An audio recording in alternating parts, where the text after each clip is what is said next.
Hello बच्चों, एक बार फिर मैं अर्पण कुमार गुप्ता क्लास 11th का मैथ्स सब्जेक्ट को लेकर के आए हैं। तो सबसे पहला चैप्टर सेट्स पढ़ना, यानी कि समुच्चय। हम लोग पिछले क्लास में समुच्चय को लेकर के पढ़े थे, रिप्रेजेंटेशन ऑफ सेट्स, समुच्चयों का निरूपण। समुच्चय को हम कितने प्रकार से निरूपित करते हैं, तो वहाँ हमें पता चला था कि समुच्चय को कुल दो प्रकार से निरूपित करते हैं। एक था रोस्टर रूप, इसको रोस्टर फॉर्म कहते हैं, और एक था सेट बिल्डर फॉर्म, समुच्चय निर्माण। हम लोग वहां जाने थे कि रोस्टर रूप में समुच्चय के अंदर उपस्थित अवयवों को कोमा के द्वारा अलग करते हैं, और उससे संबंधित हम लोग जो भी समस्याएं थी वह सॉल्व किए। रोस्टर रूप से संबंधित सारे समस्याओं को हम लोग सॉल्व किए। आज हम लोग समुच्चय के दूसरे निरूपण, समुच्चय को जो दूसरे प्रकार से निरूपित कर रहे थे, जिसे बोल रहे थे हम लोग समुच्चय निर्माण रूप, यानी कि सेट बिल्डर फॉर्म, उससे संबंधित जो भी हमारे पास प्रॉब्लम आएंगे, सवाल आएंगे, प्रश्न आएंगे, उन सारे प्रश्नों को सॉल्व करें। उससे पहले ये दो प्रॉब्लम छोड़ा गया था, ये दो प्रॉब्लम को खुद से सॉल्व कर लीजिए। क्या करना है बता चुके हैं पूरी तरह से। तो चलिए आज हम लोग समुच्चय निर्माण रूप से संबंधित कुछ समस्याओं को, कुछ प्रॉब्लम को सॉल्व करें जो हमें दिख रहा है। जो भी प्रश्न दिख रहा है उन सारे प्रश्नों को कहा गया है कि इसे समुच्चय निर्माण रूप में लिखना है। किस रूप में लिखना है? समुच्चय निर्माण रूप में लिखना है। तो एक बार फिर से समुच्चय निर्माण रूप के बारे में हम बतला दें कि बच्चों, समुच्चय निर्माण रूप में समुच्चय के अंदर जो भी अवयव उपस्थित रहते हैं, इन सारे अवयवों के कॉमन प्रॉपर्टीज, उभयनिष्ठ गुण को लिखा जाता है। ठीक, और एक एक करके सारे अवयव का उभयनिष्ठ गुण को लिख पाना, कॉमन प्रॉपर्टीज को लिख पाना हमेशा पॉसिबल नहीं है। इसी कारण से समुच्चय निर्माण रूप में समुच्चय के अंदर जो भी अवयव उपस्थित होते हैं, सारे अवयवों को हम लोग एक्स मान, क्या मान लेते हैं? एक्स। और सबका जो कॉमन प्रॉपर्टीज हमें पता चलता है, वही बात है इस एक्स को बोलो, ताकि एक्स को बोलने के बाद समुच्चय के अंदर जितना भी अवयव है सारे अवयव पे अप्लाई। क्यों? क्योंकि हमने सारे अवयव को ही हमने क्या माना? एक्स। सारे अवयवों को ही हमने क्या माना है? एक्स।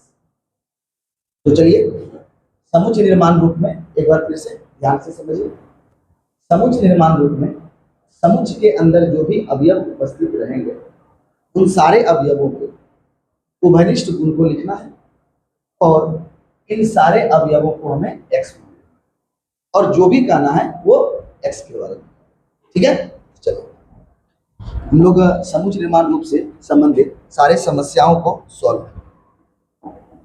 तो आइए सबसे पहला प्रॉब्लम इसे ही सॉल्व करते हैं। ध्यान से सुनिए, एकदम ध्यान से सुनिए। क्या लिखा हुआ है? एक, एक के बाद है दो, दो के बाद है तीन, तीन के बाद है चार, चार के बाद है पांच, पांच के बाद है छह। अगर आप इस संख्या को देखिए तो कल के क्लास के बारे में कुछ याद आएगा। क्या आएगा? जो पिछले क्लास में हम लोग पढ़े थे, उस क्लास में हम प्राकृत संख्या, नेचुरल नंबर के बारे में बतलाए थे। क्या बतलाए थे? कि नेचुरल नंबर को कैपिटल एन से सूचित करते हैं, और इसके अंदर जो संख्याएं होती है, उन संख्याओं को गिनती की संख्या कहते हैं। फिर से प्राकृत संख्या के बारे में बतलाए थे, और प्राकृत संख्या में जो संख्याएं स्टार्ट होती है उसे गिनती की संख्या कहते हैं। और गिनती की संख्या में स्टार्ट होता है एक से, एक, उसके बाद सीधा दो, दो के बाद सीधा तीन, तीन के बाद सीधा चार। एक और दो के बीच में बहुत सारे अनंत संख्याएं पाई जाती हैं, लेकिन वो सारी संख्याएं प्राकृत संख्याएं नहीं। जैसे 1.1 प्राकृत संख्या नहीं, 1.2 प्राकृत संख्या, यानी एक के बाद सीधा दो, दो के बाद सीधा तीन, तीन के बाद सीधा चार, ये सारी संख्याएं क्या है? प्राकृत। तो यहां पर देखिए आपके साथ वही दिखलाई दे रहा है, यहाँ की संख्या एक से स्टार्ट हो रही है, और एक के बाद है दो, दो के बाद है तीन, तीन के बाद है चार, चार के बाद है पांच, है या नहीं, और पांच के बाद है छह। तो ये सारी घटनाएं हम लोग पिछले क्लास में पढ़े थे कि ये प्राकृत संख्या, इसमें होता है प्राकृत संख्या, अर्थात ये सारी संख्याएं प्राकृत संख्या का ही है, ये हमें पता चल। ठीक, अब क्या कहता है समुच्चय निर्माण रूप? कि सारे अवयवों को हम लोग x मान लेते हैं और उसके बाद प्रयोग करेंगे x सच दैट। क्या करेंगे? x सच दैट, यानी कि x जो है तो क्या है, आप x के बारे में बोल दीजिए। x जो भी है आप x के बारे में बोल दीजिए। तो बताइए x क्या है? अवयव है। बताइए x क्या है? अवयव है। तो अवयव को हम लोग यहाँ पे बतलाए थे कि बिलोंग्स टू चिन्ह के द्वारा दिखलाते हैं। अवयव को किसके द्वारा? बिलोंग्स टू साइन के द्वारा हम लोग दिखलाते हैं, यानी कि अवयव को बिलोंग्स टू साइन के द्वारा दिखलाएंगे, ये भी बात सही है। और साथ ही ये किसका अवयव है? तो प्राकृत संख्या। तो कैसे लिखेंगे? x belongs to natural number, यानी कि x जो है वो प्राकृत संख्या का अवयव है। ठीक है सर, x हमारा प्राकृत संख्या का अवयव है, तो यहां तक आंसर आ जाएगा? नहीं, जवाब आना चाहिए नहीं। क्यों? क्योंकि हमने कहा x प्राकृत संख्या है, तो प्राकृत संख्या में तो 1 2 3 4 5 6 7 8 9 10 11 12 ये सारे अवयव होते हैं।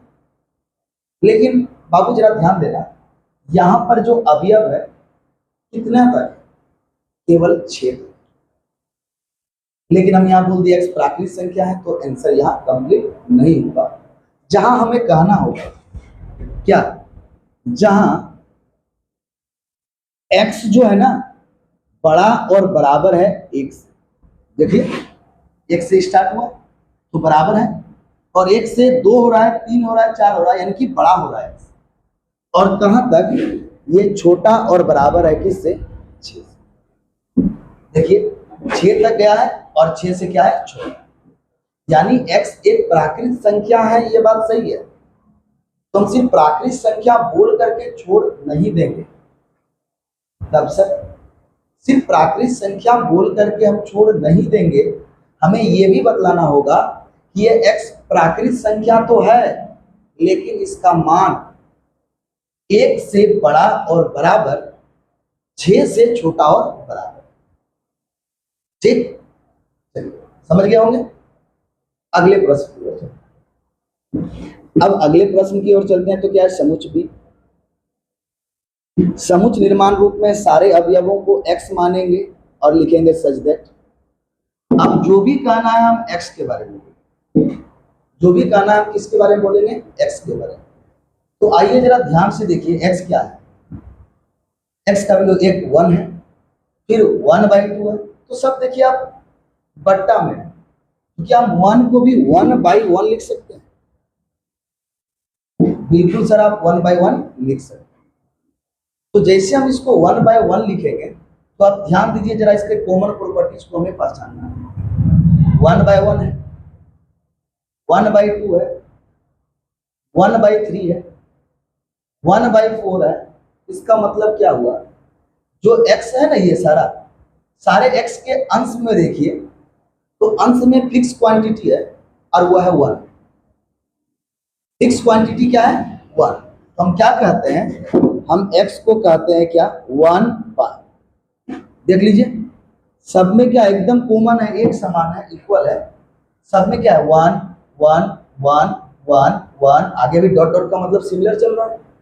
सभी जगह पे क्या है, 1 1 1, तो हमने वंस में लिख दिया, अंश में लिख दिया 1। अब देखिए सभी में बट्टा है, अब बट्टा पे फोकस कीजिए। बट्टा में एक बार क्या आ रहा है 1, उसके बाद क्या आ रहा है 2, 2 के बाद क्या आ रहा है 3, 3 के बाद क्या आ रहा है 4, 4 के बाद क्या आ रहा है, यहाँ पे 5 होगा, यहाँ पे 5 होगा, ठीक है, थोड़ा मिस्टेक है, ये इसको हटाते हैं, ये है 1 बाई 5 है, ठीक, थोड़ा प्रिंटिंग मिस्टेक। देखिए 1 है, 2 है, 3 है, 4 है, 5 है, आगे क्या होगा बट्टा में 6, आगे क्या होगा बट्टा में 7, इसी के ना अकॉर्डिंग डॉट डॉट गया है, तो इससे आगे क्या होगा 8, उससे आगे क्या होगा 9, यानी कि आप हर में देखिए तो हर बदल रहा है।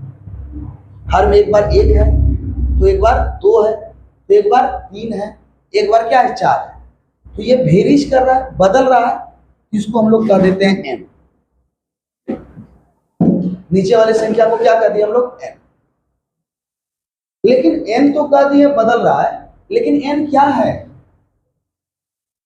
n का वैल्यू हम क्या समझ रहे हैं, बिल्कुल, आइए जरा हम n के बारे में बताते हैं। हमने n किसको माना, हर वाले पद को माना, और हर वाला पद जो है वो बदल रहा है। एक बार 1 है तो एक बार 2 हो रहा है, एक बार 3 हो रहा है, एक बार 4 हो रहा है, एक बार 5, एक बार 6, एक बार 7, एक बार 8, एक बार 9, ये इस तरह से हो रहा है। अब जैसे ये इस तरह से हो रहा है, तो हम लोगों ने क्या देखा कि हर की संख्या बदल रही है, जो संख्या बदल रही है उसको हमने मान लिया n। अब n क्या है, तो ध्यान से देखो, तो n हमारा प्राकृत संख्या है। n हमारा क्या है, प्राकृत संख्या। कैसे, देखो इस n का मान 1 है सबसे पहले, और प्राकृत संख्या 1 से स्टार्ट होता है। फिर इस n का मान 2 है, तो 1 के बाद 2 ही होता है प्राकृत संख्या। फिर से इस n का मान 3 है, तो प्राकृत संख्या में 2 के बाद 3 ही होता है। फिर से इस n का मान 4 है, तो प्राकृत संख्या में 3 के बाद 4 ही होता है। फिर से इस n का मान 5 है, तो प्राकृत संख्या में 4 के बाद 5 ही होता है। फिर आगे हम देखेंगे तो 1/6 है, तो n जो है हमने हर वाले पद को माना है, तो 5 के बाद तो 6 प्राकृत संख्या में। तो यहाँ बोलेंगे कि जहां n है वो अवयव है, तो अवयव के लिए कौन सा चिन्ह, बिलोंग्स टू, किसका अवयव है, प्राकृत संख्या। डॉट डॉट है मतलब चलता गया है, ठीक है, तो समझ में आया कि नहीं आया। इसका कॉमन प्रॉपर्टीज क्या है, 1/n। रीजन क्यों, 1 सब में है, तो हमने 1 लिख दिया, और हर में संख्या क्या हो रहा है, बदल रहा है, तो जो बदल रहा है उसको हमने क्या मान लिया, n। जो बदल रहा है उसे हमने क्या मान लिया, n। और वो जो संख्या है, ध्यान से देखो, एक बार 1 है, एक बार 2 है, उसके बाद 3 है, उसके बाद 4 है, उसके बाद 5 है, उसके बाद 6 है, उसके बाद 7 है। ये सारी घटनाएं किसमें होती है, प्राकृत संख्या में। इसलिए हमने कह दिया n अवयव है तो किसका, प्राकृत संख्या। n अवयव है तो किसका, प्राकृत संख्या। तो समझ में आ गया ये क्वेश्चन। चलिए अगले में चलते हैं। अगला देखिए समुच्चय सी है। क्या है, समुच्चय सी है। अब समुच्चय सी को जरा ध्यान दीजिए, क्या लिखा हुआ है, जरा ध्यान दीजिएगा समुच्चय सी के बारे में। लिखा है 0 3 6 9 12। लिखा हुआ है कि नहीं लिखा हुआ है। चलिए, अब जैसे लिखा हुआ है तो सबसे पहले समुच्चय निर्माण रूप में इन सारे अवयवों को हम लोग मान लेंगे क्या, x, क्योंकि हम जानते हैं समुच्चय निर्माण रूप में अवयवों के उभयनिष्ठ गुण को लिखा जाता है, और हम सारे अवयवों को x मान लेते हैं। तो हमने इन सारे अवयवों को क्या मान लिया, x। अब हमें जो भी कहना होगा किसके बारे में कहेंगे, x के बारे में। जो भी हमें कहना होगा हम किसको बोलेंगे, x के बारे में बोलेंगे, ठीक है। चलिए अब देखिए जरा, अब x के बारे में अगर हम ध्यान से देखें तो x क्या है, थोड़ा ध्यान से सुनिए। जो हमारा x है ना, इसको देखिए तो जरा सा, क्या 3 इंटू 0 लिख सकते हैं? 0 आएगा। इसको जरा देखिए तो 3 इंटू 1 लिखेंगे तो क्या 3 आएगा? फिर इसको देखिए तो क्या हम 3 इंटू 2 लिखेंगे तो 6 आएगा। फिर इसे देखिए तो क्या हम 3 इंटू 3 लिखेंगे तो 9 आएगा। फिर देखिए तो इसको 3 इंटू 4 लिखेंगे तो 12 आएगा। उसी तरह से डॉट डॉट है तो आगे का संख्या को क्या हम 3 इंटू 5 लिख सकते हैं, क्योंकि 0 1 2 3 4 5 आएगा। सिमिलर क्या आएगा बताइए? 3 इंटू 6 आगे का संख्या आएगा। इसी तरह से आते जाएगा। बिल्कुल समझ में आ रहा है? चलिए लिखिए। अब जैसे ये लिख दिए तो लिखते हैं किसके बारे में? एक्स के बारे में। जो भी कहना होगा अब एक्स को बोलेंगे। चलिए, अब एक्स में देखिए एक चीज कॉमन है, सभी 3 का गुणज है। सब में देखिए 3 कॉमन है, सभी संख्या में 3 देखिए कॉमन है। एकदम बिल्कुल बिंदास होकर के 3 को लिख दीजिए। लिख दिया। अब लिखने के बाद समझिए, अब 3 के साथ जो गुना है देखिए वो बदल रहा है। एक बार 0 है, एक बार 1 है, एक बार 2 है, एक बार 3 है, एक बार 4 है, एक बार 5 है, 6 है, आगे 7 भी होगा, आगे 8 भी होगा। तो जो बदलता है उसको अभी हम यहां बताएं क्या मान लेंगे? उसको n। तो जो बदल रहा है उसको हम मान लिए n। सर लिख दिए। जो बदलता है उसको क्या लिख दिए? n। और 3 में, सब में 3 जो है ना वो एक समान है, इसलिए 3 का 3 रह। अब n क्या है ये बतलाना तो पड़ेगा ही ना, बतलाना तो पड़ेगा ही। चलिए बताते हैं। एक संख्या होता है हमारे पास पूर्ण संख्या, जिसको होल नंबर कहते हैं। कौन सा संख्या? पूर्ण संख्या, जिसको हम लोग होल नंबर कहते हैं, सूचित करते हैं W से। ये क्या कहता है पूर्ण संख्या? बोलता है पूर्ण संख्या एक प्राकृत संख्या ही है होगा।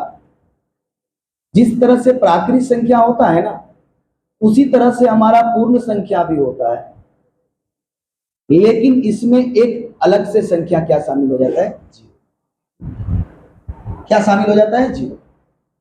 यानी प्राकृत संख्या में आप 0 को शामिल कर दें तो वो बन जाएगा पूर्ण संख्या, होल नंबर। प्राकृत संख्या में अगर आप 0 को शामिल कर दें तो वो बन जाएगा पूर्ण संख्या, यानी कि होल नंबर। तो जरा ध्यान से देखिए तो इस n का मान क्या है? 1 है, 2 है, 3 है, 4 है, 5 है, 6 है। ये प्राकृत संख्या है और साथ में हमारा 0 भी शामिल है। देखिए साथ में क्या शामिल है? 0 भी। यानी प्राकृत संख्या से उठ करके ये क्या बन गया? पूर्ण संख्या। क्योंकि प्राकृत संख्या का ही सारा अवयव है, लेकिन शामिल क्या है? 0। तो जब प्राकृत संख्या में हम 0 को शामिल कर देते हैं तो क्या बन जाता है? पूर्ण संख्या, जिसे हम लोग क्या कहते हैं? Whole number. यहाँ पर हम प्राकृत संख्या ना लिख करके n को क्या लिखेंगे? n belongs to W, whole number यानी कि पूर्ण संख्या। ठीक है? क्या ये भी क्वेश्चन समझ में आ गया? जो बदलेगा ना, फिर से मेरा बात सुनिए, जो बदलेगा उसी को हम लोग क्या बोलते हैं? जो बदलेगा उसी को हम लोग n कहते हैं, और जो स्थिर रहेगा उसको रहने देते हैं। ठीक, यहाँ पर 3 हमारा स्थिर था, रहने दिए। 3 का गुणज बदल रहा था, 0 हुआ, 1 हुआ, 2 हुआ, 3 हुआ, उसकी जगह पे n लिख दिया। और 0 1 2 3 4 ये सारी संख्याएं जो होती है ये पूर्ण संख्या है। हमने लिख दिया यहाँ पे, वो किस में आता है? पूर्ण संख्या। अब आते हैं अगले प्रश्न की ओर। हमें उम्मीद है सारा चीज आपको समझ में आ रहा हो और अच्छी तरह से समझना है। पढ़ाई का मतलब एक ही बात करता है, ध्यान से सुनो। कभी भी ना हम विद्यार्थियों को एक बात ही बोलते हैं, पढ़ने के लिए कभी भी मैथ्स को मत पढ़िए। अगर आपको पढ़ना है ना तो पढ़ाने के लिए पढ़िए। जिस दिन आप पढ़ाने के लिए पढ़ने लगे ना तो याद रखिएगा आपका मैथ्स जो है वो बोर्ड हो जाएगा, तगड़ा हो जाएगा। बोर्ड मतलब आउट नहीं हो जाएगा, तगड़ा हो जाएगा। सबसे ज्यादा मन आपको पढ़ने में मैथ्स में लगेगा और मैथ्स में एक ही बात करता है बाबू कि मैथ्स में हर एक चीज का रीजन हमें मालूम होना चाहिए। अगर हर एक चीज का रीजन हमें पता चल गया ना, तो मैथ्स आपको इतना बेहतरीन बनाने में लगेगा कि अदर सब्जेक्ट मिलेगा कि देखें कि छोड़ दें। पढ़ना तो आपको सारा सब्जेक्ट पड़ेगा, तभी तो आप पास हो पाइएगा। अगर पढ़िएगा ही नहीं तो फिर क्या होगा? मैथ्स पढ़ के तो आप आगे कुछ कर नहीं सकते। आपको उसके साथ साथ बोर्ड को क्वालिफाई करने के लिए फिजिक्स, केमिस्ट्री, मैथ्स जो है वो सारा पढ़ना ही पड़ेगा। ठीक है, तो चलिए देखिए, आप समझ गए। कभी भी खुद पढ़ने के लिए हम मैथ्स को नहीं पढ़ेंगे, जब भी पढ़ेंगे तो पढ़ाने के लिए मैथ्स को पढ़ेंगे। ठीक,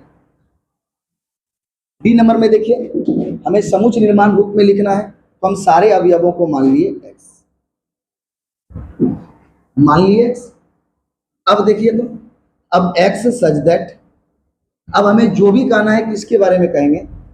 x के बारे में। जो भी कहना है हमें किसके बारे में कहेंगे? x के बारे में कहेंगे। किसके बारे में कहेंगे? x के बारे में। चलिए जरा x को देखते हैं क्या क्या कर रहा है ये देखिए तो क्या है, जरा ध्यान से।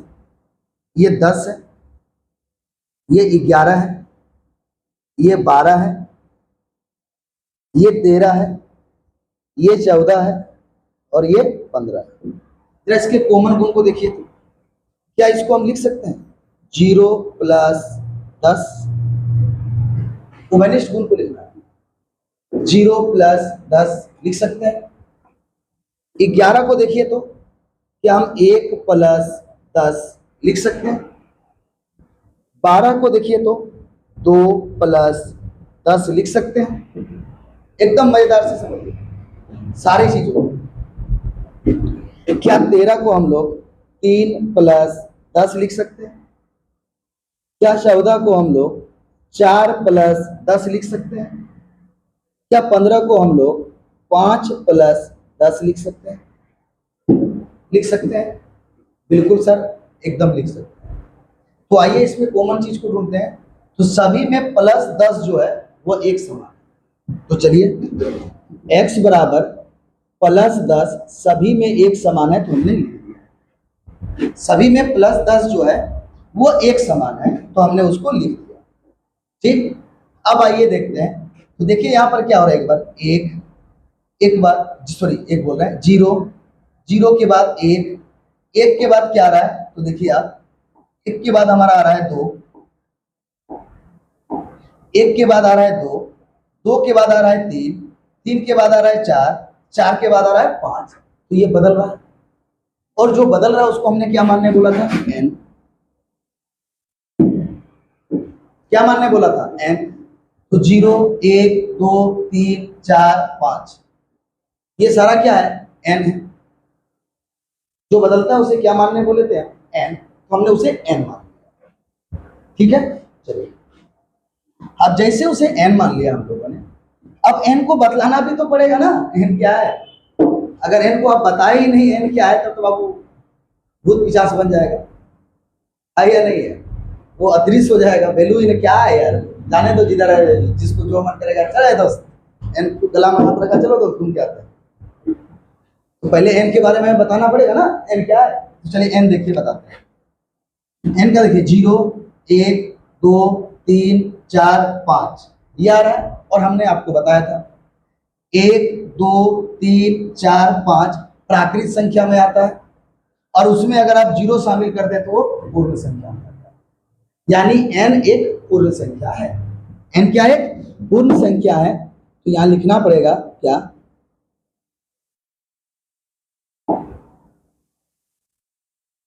जहां n अवयव है पूर्ण संख्या का, होल नंबर का।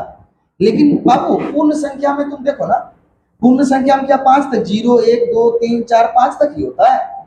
6 भी आता है, 7 भी आता है, 8 भी आता है, 9 भी आता है, 10 भी आता है। तो वो सारा संख्या तो नहीं ना है।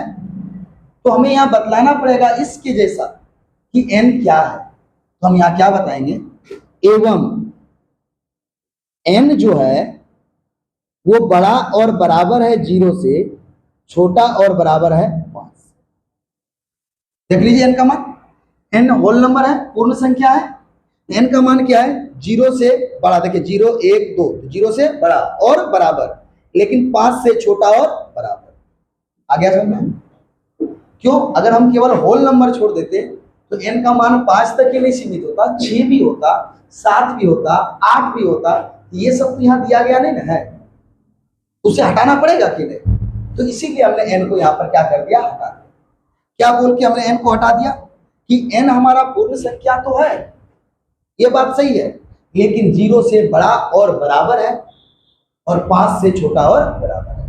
क्या ये भी क्वेश्चन समझ में आ गया? चलिए आगे ये समझ में ना पूरी तरह से।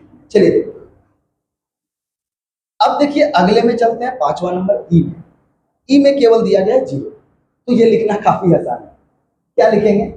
समुच्चय निर्माण रूप में हम सारे अवयवों को x मान लेते हैं और लिखेंगे x सच दैट x बराबर जो होगा वो कहना है। तो सर केवल एक ही संख्या है, वो कौन है? 0। तो हम लिख देते हैं x बराबर क्या, 0। खत्म, कुछ भी नहीं बोलना है यहाँ, प्राकृत संख्या, पूर्ण संख्या, पूर्णांक संख्या नहीं कहना है। x बराबर 0 मतलब वो 0 ही है, केवल 0 के अलावा वो कुछ नहीं है। ये क्या हो गया, x बराबर 0। ये क्या हो गया इसका हमारा कॉमन प्रॉपर्टी। चलिए अगले क्वेश्चन की ओर चलते हैं, थोड़ा समझिए। अगले क्वेश्चन में क्या कहा गया है, बोला गया है क्या, सबसे पहले समुच्चय निर्माण रूप में लिखना है, तो हम सारे अवयवों को क्या कर लेते हैं, x मान लेते हैं, x सच दैट। अब जो भी कहना है हम x के बारे में, जो भी कहना है किसके बारे में कहेंगे, x के बारे में। आइए जरा देखते हैं क्या हम इस 1 को 1 का स्क्वायर लिख सकते हैं। Square of 1 is equal to 1। एक का तुम वर्क करोगे एक ही आएगा। क्या इस 4 को हम 2 का स्क्वायर लिख सकते हैं? 2 का स्क्वायर 4, ठीक। इस 9 को हम 3 का स्क्वायर लिख सकते हैं? बिल्कुल सर। इस 16 को हम 4 का स्क्वायर लिख सकते हैं? डॉट डॉट का मतलब इसी तरह चलना है। तो देखिए हमने 1 का स्क्वायर लिखा, 2 का स्क्वायर लिखा, 3 का स्क्वायर लिखा, 4 का स्क्वायर लिखा। अगला क्या होगा जल्दी बता दो? 5 का स्क्वायर होगा। इसी बीच में बताओ एक संख्या हमारा 6 का स्क्वायर भी मिलेगा। इसी बीच में बताइए एक संख्या 7 का स्क्वायर मिलेगा। इसी बीच में बताइए एक संख्या 8 का स्क्वायर मिलेगा। इसी बीच में एक संख्या 9 का स्क्वायर मिलेगा। और इसी बीच में ये ऑलरेडी किसका स्क्वायर है? 10 का स्क्वायर। समझे कि नहीं समझे? डॉट डॉट का मतलब जिस तरह से हम आए हैं उसी तरह से चलना। तो क्या आ रहा है जरा सा ध्यान से देखिए। हमने इसे 1 का स्क्वायर लिखा, इसे 2 का स्क्वायर लिखा, इसे 3 का स्क्वायर लिखा, इसे 4 का स्क्वायर लिखा। जब 1 का स्क्वायर हुआ, 2 का स्क्वायर हुआ, 3 का स्क्वायर हुआ, 4 का स्क्वायर हुआ, डॉट डॉट है तो अगला संख्या 5 का भी स्क्वायर होगा, फिर अगला संख्या 6 का भी स्क्वायर होगा, फिर अगला संख्या 7 का भी स्क्वायर होगा, फिर अगला संख्या 8 का भी स्क्वायर होगा, फिर अगला संख्या 9 का भी स्क्वायर होगा, और फिर जाके लास्ट में 100 किसका स्क्वायर होता है? हो गया। तो आइए जरा ध्यान से देखिए क्या हो रहा है। देखिए यहां पर जो हमारा 1 2 3 4 5 6 7 8 9 10 ये संख्या बदल रहा है। तो जो संख्या बदल रहा है उसे हमने क्या लिखने के लिए सिखाया है? n। डन। अब पावर को देखिए, पावर एक समान है, स्क्वायर सब में देखिए स्क्वायर ही है, तो जो फिक्स रहता है उसको लिख दिए n स्क्वायर। देख लीजिए आधार जो है वो हमारा बदल रहा है, 1 2 3 4 5 6 7 8 9 10 बदल रहा है आधार, तो लिख दिए n। लेकिन इसका पावर देखिए तो पावर एक समान है, स्क्वायर है, तो हमने उसमें स्क्वायर लिखा। अब दूसरा बात, n बदल रहा है, ठीक है। अब n क्या है ये हमें बतलाना भी तो पड़ेगा। n क्या है ये हमें बतलाना भी तो पड़ेगा। तो चलिए n क्या है बतलाते हैं, जरा सा आ जाइए। n क्या है जरा आ जाइए। देखिए तो एक बार 1 है, एक बार 2 है, एक बार 3 है, एक बार 4 है, एक बार 5 है। सर कितना बार बोलिएगा? ये आता किसमें है? प्राकृत संख्या में। किसमें आता है? प्राकृत संख्या में।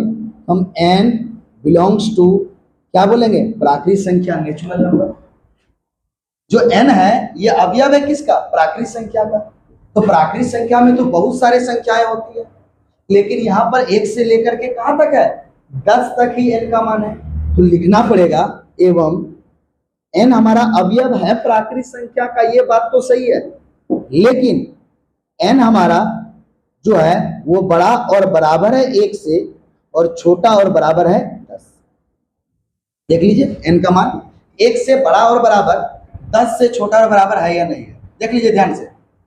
1 2 3 4 5 6 7 8 9 10, 10 तक है। डन। जो बदल रहा है उसे हमने क्या मान लिया? n। जो बदल रहा है उसे हमने क्या मान लिया? n। और जो फिक्स है उसको लिख दिया। पावर में है तो पावर में लिख दिए, गुणज में है तो गुणज में लिख दिए, जहां रहेगा वही लिख, एकदम डिट्टो देखो। चलिए अगले क्वेश्चन की ओर।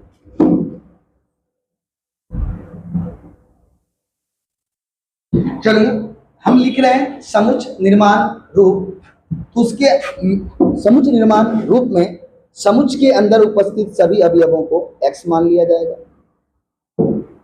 अब जो भी कहना है हम x के बारे में कहेंगे। अब हमें जो भी कहना है हम किसके बारे में कहेंगे? x के बारे में कहेंगे। चलिए x के बारे में कहिए। देखिए तो दोस्त, इस 2 को क्या हम 2 × 1 लिख सकते हैं? 2 × 2। क्या इस 4 को 2 × 2 लिख सकते हैं? लिख सकते हैं सर। क्या इस 6 को 2 × 3 लिख सकते हैं? बिल्कुल सर। क्या इस 8 को 2 × 4 लिख सकते हैं? बिल्कुल सर। अब डॉट डॉट का मतलब क्या? जिस तरह से इधर आए हैं उसी तरह से चलना है। तो कैसे आए देखो, 2 × 1, 2 × 2, 2 × 3, 2 × 4। तो अगला अवयव क्या होता बताइए? 2 × 5 होता। अगला अवयव क्या होता बताइए? 2 × 6 होता। इसी तरह से चलता जाएगा। 2 × 7 होगा, फिर 2 × 8 होगा, फिर 2 × 9 होगा, फिर 2 × 10 होगा। इसी तरह से चलता जाएगा। तो देखिए यहाँ पर फिक्स कौन है? आइए उसकी ओर ढूंढते हैं। तो यहाँ पर फिक्स देखिए, 2 × 1 में 2 फिक्स है, 2 × 2 में 2 फिक्स है, 2 × 3 में भी 2 फिक्स है, 2 × 4 में भी 2 फिक्स है, 2 × 5 में भी 2 फिक्स है, 2 × 6 में भी 2 फिक्स है, आगे 2 × 7 में भी 2 फिक्स होगा। तो क्या हम x = सबसे पहले 2 लिख दें? ये 2 फिक्स है, हमने इसे फिक्स कर दिया। ये 2 फिक्स है, हमने इसे फिक्स कर दिया। अब देखिए बदल कौन रहा है? तो बदल कौन रहा है जरा ध्यान दीजिए। देखिए एक बार 1, एक बार 2, एक बार 3, एक बार 4, एक बार 5, एक बार 6।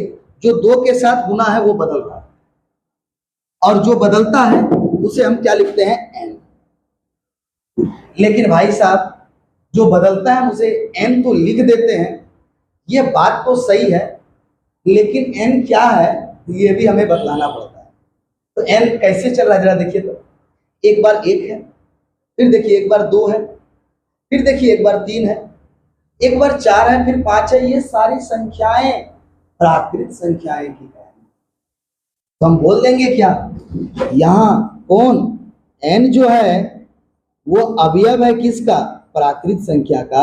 और यहाँ पर कोई भी n का प्रतिबंध नहीं लगाएंगे, क्योंकि डॉट डॉट डॉट वो चलता गया। यहाँ पे रुका था 10 में, इसीलिए हम लिखे थे 10, लेकिन ये चलता गया है कहां तक? n अनंत तक जाता गया है।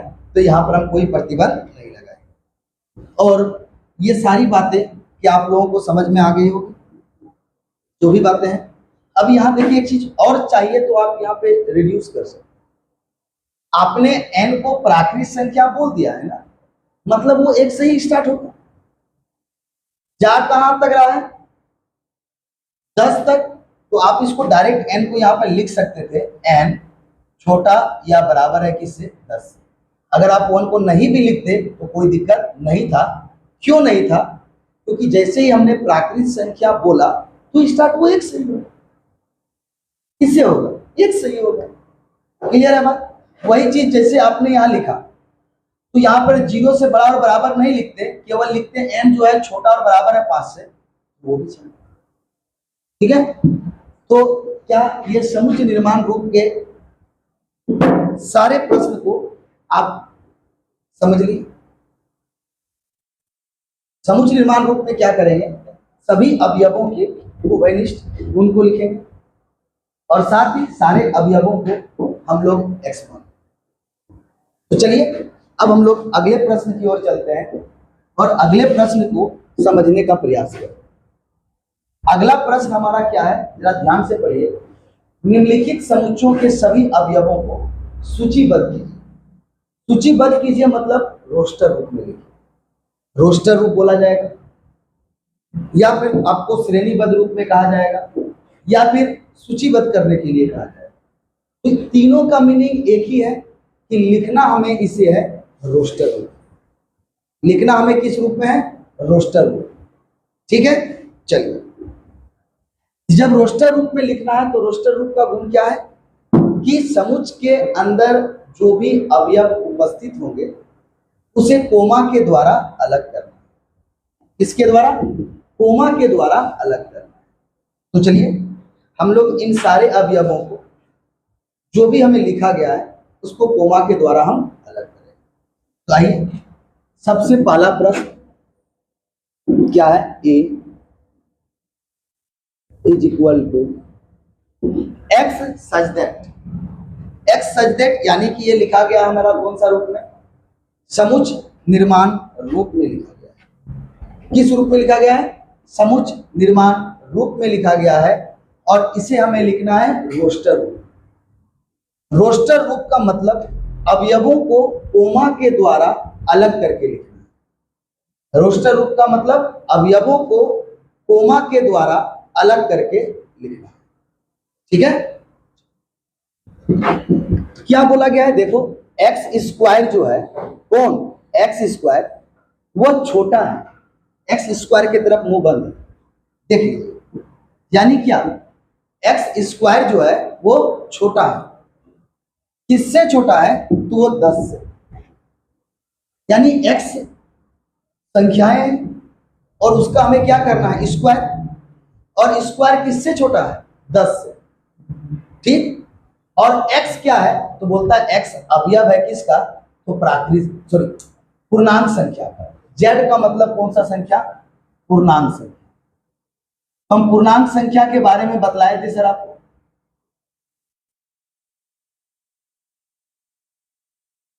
पूर्णांक संख्या के बारे में हम बतलाए थे कि पूर्णांक संख्या का मतलब पूरा पूरी संख्या, चाहे वो धनात्मक में रहे चाहे वो ऋणात्मक में रहे और साथ में शामिल रहेगा 0, वो सारा पूर्णांक संख्या का। तो बोला गया हमें पूर्णांक संख्या को लेना है। कौन से संख्या को लेना है, पूर्णांक संख्या को लेना है, लेकिन वही पूर्णांक संख्या को लेना है हमें जिसका स्क्वायर करें, जिसका हम स्क्वायर करें तो 10 से छोटा आना चाहिए। क्या आना चाहिए, 10 से क्या होना चाहिए, छोटा। तो मेरे बात को सुनो, हम स्क्वायर के बारे में तुम लोगों को एक बात बतलाए थे पिछले क्लास में। क्या बतलाए कि आप ऋणात्मक संख्या का स्क्वायर कीजिए या धनात्मक संख्या का स्क्वायर कीजिए, आपको धनात्मक संख्या ही मिलेगा। यानी अगर आप -1 का भी स्क्वायर कीजिए या 1 का भी स्क्वायर कीजिए तो आपको धनात्मक संख्या 1 ही मिलेगा। इसी प्रकार से -2 का भी स्क्वायर कीजिए, +2 का भी स्क्वायर कीजिए तो धनात्मक संख्या 4 ही मिलेगा।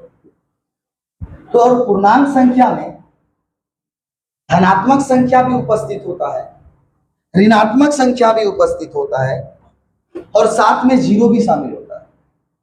यानी कि जिस धनात्मक संख्या का आप स्क्वायर कीजिएगा, जो संख्या मिलने वाला है वह ऋणात्मक संख्या का भी स्क्वायर कीजिएगा तो वही संख्या मिलेगा। ठीक, चलिए हम यहां लिखते हैं क्या क्या मिलेगा। देखिए अगर -5 का स्क्वायर कीजिएगा, पूर्णांक संख्या है तो ऋणात्मक भी होगा ना, -5 का स्क्वायर कीजिएगा तो मिलेगा +25, जो कि 10 से क्या है, बड़ा है, लेना हमें क्या है, छोटा। सिमिलर -6 का स्क्वायर कीजिएगा तो होगा वो 36, जो हमें 10 से क्या हो गया, बड़ा हो गया, तो ये भी हमें नहीं लेना है। तो -4 लेंगे तो सर, तो -4 का स्क्वायर हो जाएगा 16, ठीक है, तो वो भी हमारा 10 से क्या हो गया, बड़ा, वो भी नहीं चलेगा। -3 का स्क्वायर सर, बिल्कुल 9, वो 10 से छोटा है, यानी -3 चलेगा। और जब -3 चलेगा तो बताइए हम 3 का भी स्क्वायर करेंगे तो वही मिलेगा, सही है गलत? जब -3 का स्क्वायर करेंगे तो भी 9 मिलेगा, तो 3 का स्क्वायर करेंगे तो 9 नहीं मिलेगा, क्योंकि आप ऋणात्मक संख्या का स्क्वायर कीजिए, धनात्मक संख्या का स्क्वायर कीजिए, धनात्मक संख्या में वही मिलने वाला है, ठीक है। चलिए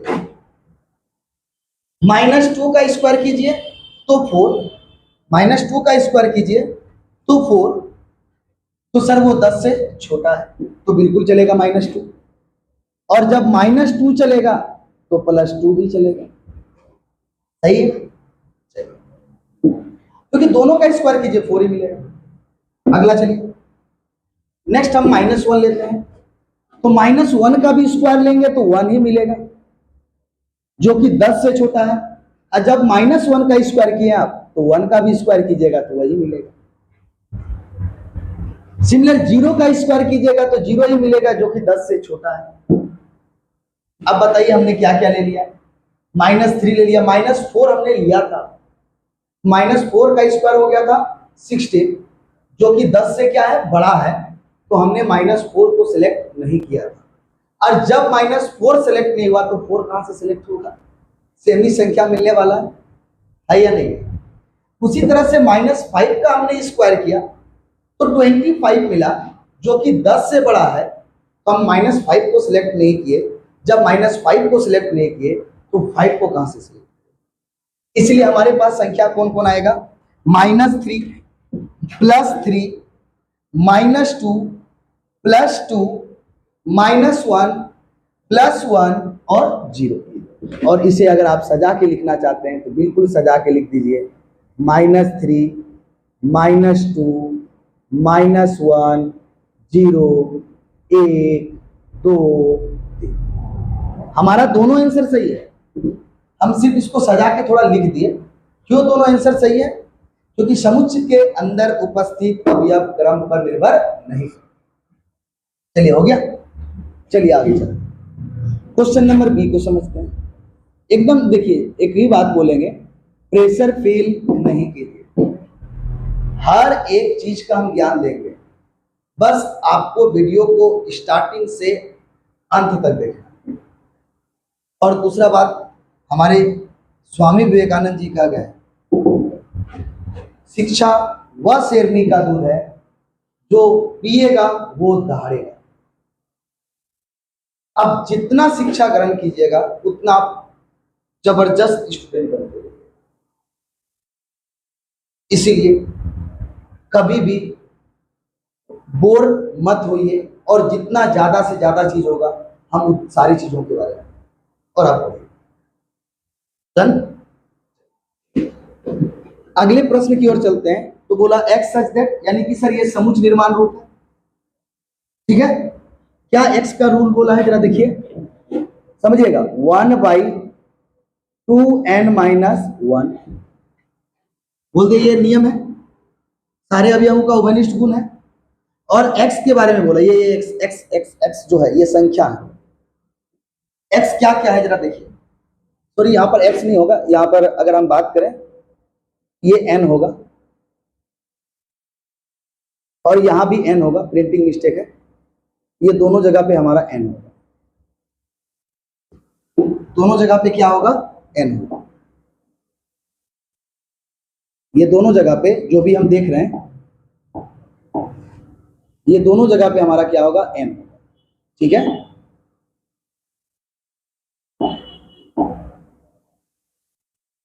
यहां भी n होगा और यहां भी n, क्योंकि हम जो भी कहेंगे किसके बारे में कहेंगे, n के बारे में, ठीक है।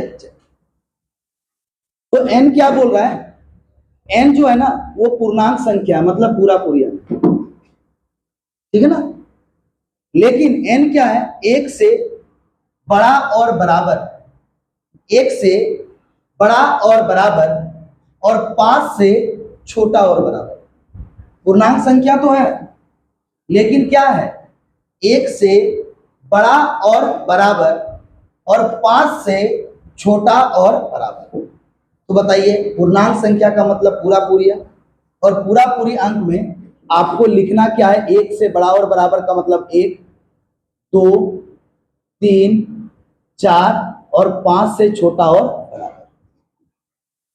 तो आप क्या कीजिए, ये सारा किसका मान है, n का। किसका मान है ये सारा, n का। अब बारी बारी से n का मान इस समीकरण में, ये जो दिख रहा है ना, यही नहीं दिया हुआ है 1/2n-1, ये जो दिया गया है ना समीकरण, इसी में आप रखते जाइए। जैसे n का मान रखिए आप एक बार 1, क्या आएगा 2 × 1 - 1 इज इक्वल टू 1, 2 में 1 जाएगा तो 1 होगा। तो फट से यहां लिखिए क्या, सबसे पहले 1। उसी तरह से n का अगला मान क्या है, 2, तो रखिए 2 × 2 - 1 क्या मिलेगा बताइए, 2 दूनी 4 में 1 गया 3, तो 1/2।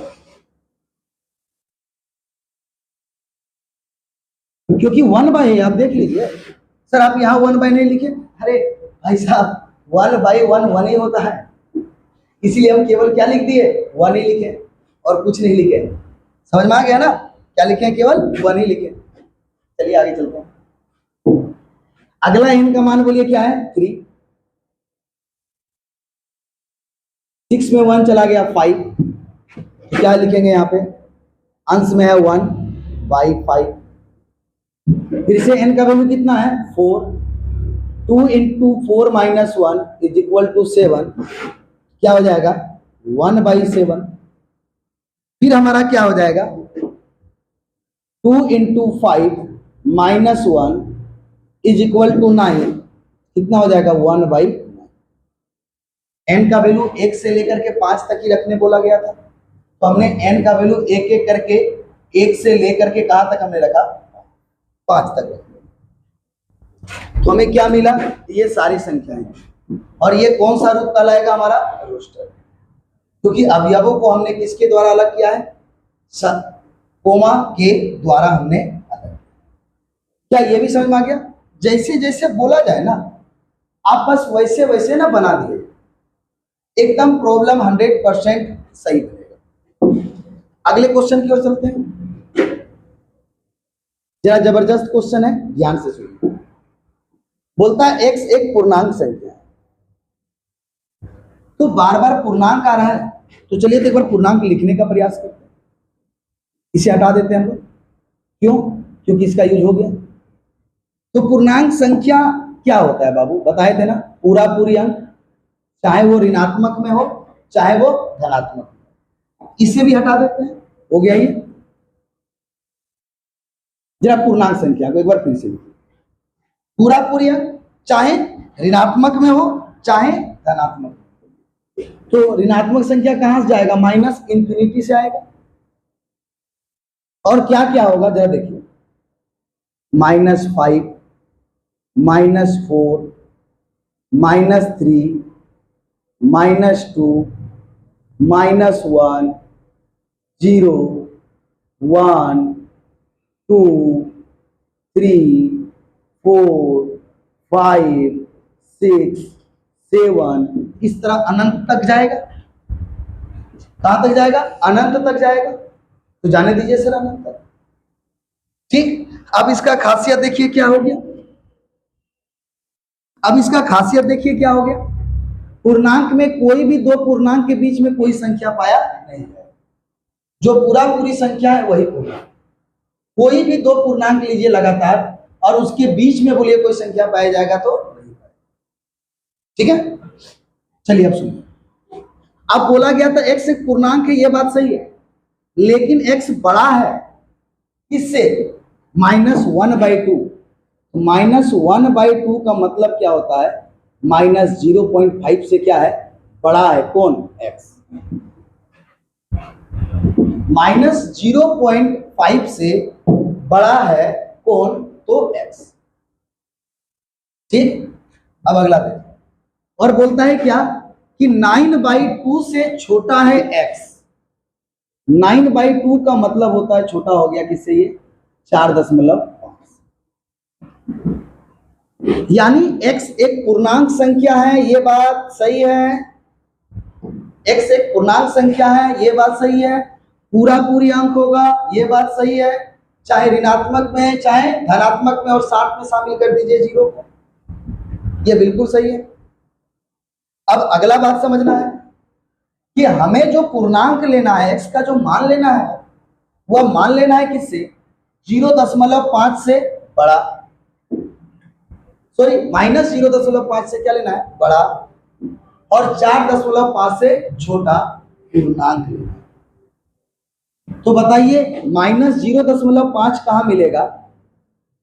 -1 और 0 के बीच में कहीं -0.5 मिलेगा? बताइए, इस -1 और 0 के बीच में कहीं पे -0.5 मिलेगा? जी सर, बिल्कुल मिलेगा। लेकिन हमें क्या लेना है? -0.5 से बड़ा लेना है, और वो भी क्या होना चाहिए? पूर्णांक। तो देखिए, बड़ा संख्या जब हम राइट साइड जाते हैं तो वैल्यू बढ़ता है। देखिए, वैल्यू बढ़ रहा है, -1, 0, 1, 2, 3 बढ़ रहा है। और जब लेफ्ट साइड जाते हैं किसी संख्या से तो वैल्यू घटता है। देख लीजिए, 7, 6, 5, 4, 3, 2, ये क्या हो रहा है? घट रहा है। राइट साइड जाने से वैल्यू बढ़ता है और लेफ्ट साइड आने से वैल्यू घटता है। इस संख्या पद्धति में आप देखो। ठीक, अब हमें बोला गया है कि -0.5 से बड़ा पूर्णांक लेना है, पूरा पूरी अंक लेना है। क्या करना है? -0.5 से बड़ा पूर्णांक लेना है, पूरा पूरी अंक लेना है। तो भाई साहब, -0.5, -1 और 0 के बीच पाया जाता है। ठीक, अब उससे बड़ा पूर्णांक लेंगे तो हमें राइट साइड जाना पड़ेगा, और -0.5 से बड़ा पूर्णांक सबसे पहला कौन है? 0 है। 0 के बाद क्या है? 1 है। कहां तक जाएंगे सर? 4.5 तक जाएंगे, और 4.5 कहां पर पाया जाएगा? तो ये 4 और 5 के बीच में कहीं 4.5 पाया जाएगा, और इस 4.5 से छोटा पूर्णांक लेना है। तो 4.5 से छोटा पूर्णांक कौन कौन होगा? 0, 1, 2, 3 और 4। जैसे ही आप 5 लीजिएगा तो यह पूर्णांक क्या हो जाएगा? 4.5 से बड़ा हो जाएगा। 4.5 से क्या हो जाएगा? बड़ा हो जाएगा। तो हमें 4.5 से बड़ा नहीं, हमें 4.5 से छोटा पूर्णांक लेना है। उम्मीद है कि आप समझ गए होंगे कि 0 होगा, 1 होगा, 2 होगा, 3 होगा और 4 होगा। क्या क्या होगा? 0 होगा, 1 होगा, 2 होगा, 3 होगा और 4 होगा। क्लियर है? समझ में आ रहा है? अब आते हैं, ये क्वेश्चन को आप लोग को बनाना है। हम एग्जाम्पल में बता चुके हैं पहले, इक्वेशन में, इक्वेशन शब्द में सभी स्वर का समुच्चय रेडी करें, ये हम बता चुके हैं। इसमें आपको खुद बनाना है। ठीक है, चलिए केवल स्वर को लिखना है। अगला देखिए, बोलता है x एक वर्ष का महीना है, और कौन सा महीना है जो 31 दिन का नहीं होता है? बोल रहा है क्या हमारा ई नंबर में, बोलता है क्या x जो है वो वर्ष का महीना है, और वो कौन सा महीना है जो 31 दिन का नहीं होता? तो कौन कौन सा होगा? इस तरह मुट्ठी बंद कीजिए और यहां से जनवरी बोलना स्टार्ट कीजिए। जो ऊपर है वह 31 दिनों का होगा, जो नीचे आएगा वो 28 या 30 दिनों का। ठीक है, समझ आ गया? 28, 29, 30 दिनों का। कौन? ये वाला। तो फरवरी में कंडीशन अप्लाई होता है। तो ऊपर वाला क्या होगा? 31 दिन का, और नीचे वाला क्या होगा? 31 दिन का नहीं होगा। यहां से जनवरी स्टार्ट। जनवरी देखिए, आप मुट्ठी बंद कीजिए, इस ऊंचा में रखिए, इस ऊंचा में बोलिए इसको जनवरी 31 दिनों का। फरवरी गड्ढा में गया, 31 दिनों का नहीं होता है। 31 दिनों का नहीं होने वाला कौन सा मंथ हो गया? फरवरी। हो गया। जनवरी फरवरी मार्च ऊपर आ गया, यानी ये 31 दिनों का है। मार्च के बाद अप्रैल, ये गड्ढा में आ गया, ये 31 दिनों का नहीं। अप्रैल, फिर से चलिए, जनवरी फरवरी, ठीक है, मार्च अप्रैल, ठीक है, मई ऊंचा माया गड्ढा, जून,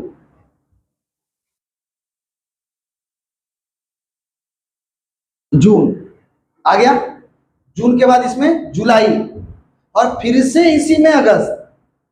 ध्यान से सुनिए, जनवरी 31 दिनों का, फरवरी 31 दिनों का नहीं, मार्च 31 दिनों का, अप्रैल 31 दिनों का नहीं, मई 31 दिनों का, जून 31 दिनों का नहीं, जुलाई, याद है कि यहाँ पे ये ऊंचा है, जुलाई 31 दिनों का, फिर अगस्त इसी में बोलना है, अगस्त 31 दिनों का, फिर आइए नीचे सितंबर,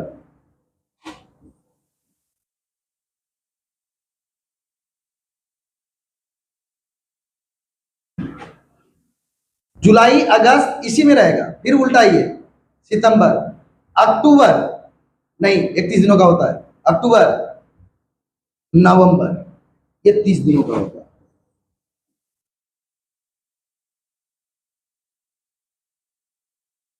आ गया। और दिसंबर फिर ऊंचा में आएगा। एकदम मुट्ठी बंद करना है, जो ऊपर आएगा वो 31 दिनों का होगा, जो गड्ढा में आएगा वो 31 दिनों का नहीं होगा। ऐसे जनवरी ऊपर ऊपर, जो जो ऊपर आएगा देख लीजिएगा 31 दिनों का, कैलेंडर देख लीजिए आप, जनवरी फरवरी मार्च अप्रैल मई जून जुलाई, फिर इसी में अगस्त सितंबर अक्टूबर नवंबर दिसंबर, जो जो इस ऊपर आएगा वो 31 दिनों का होगा, और जो गड्ढा में आएगा वो 31 दिनों का नहीं होगा। क्या समझ में आ गया?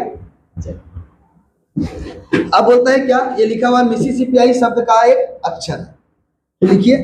हम लोग जानते हैं रोस्टर रूप में अवयवों को कोमा के द्वारा अलग करेंगे, और अगर कोई अवयव रिपीट करता है तो उसको एक बार लिखें। सबसे पहले एम,